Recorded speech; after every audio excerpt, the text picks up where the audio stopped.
தமிழகத்தில் இன்று முதல் 3 நாட்களுக்கு தங்க வைர வியாபாரிகள் சங்கம் கடையெடுப்பு போராட்டத்தில் ஈடுபட உள்ளனர். பிராண்டுகளின் பெயரில் விற்கப்படும் தங்க நகைகள் மீது கலால் வரி 1% விதிக்கப்படும் என பட்ஜெட்டில் அறிவிக்கப்பட்டுள்ளது. இதன் காரணமாக 1 கிராமிற்கு 27 ரூபாய் வீதம் சவரனுக்கு 214 ரூபாய் விலை உயரும். ஏற்கனவே தங்கத்தின் விலை சவரன் 20,000 ரூபாயை தாண்டிவிட்ட நிலையில் இந்த புதிய வரி மூலம் நகை விலை கடுமையாக உயரும் நிலை ஏற்பட்டுள்ளதாக கூறும் தங்க நகை மற்றும் வைர வியாபார சங்கம் பட்ஜெட்டில் அறிவிக்கப்பட்ட கலால் வரி 1% திரும்ப பெற வலியுறுத்தி போராட்டம் நடத்துகின்றனர். 3 நாள் கடையெடுப்பு போராட்டத்தால் 1500 கோடி ரூபாய் வர்த்தகம் பாதிக்கப்படும் என்றும் தகவல் வெளியாகியுள்ளது.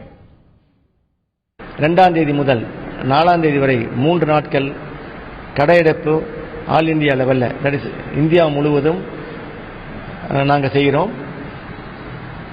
இதை மத்திய அரசு ஏற்றுக்கொண்டு எங்களுக்கு அந்த கலால் வரியை உடனே ரத்து செய்ய வேண்டுமாறு கேட்டுக்கொள்கிறோம்.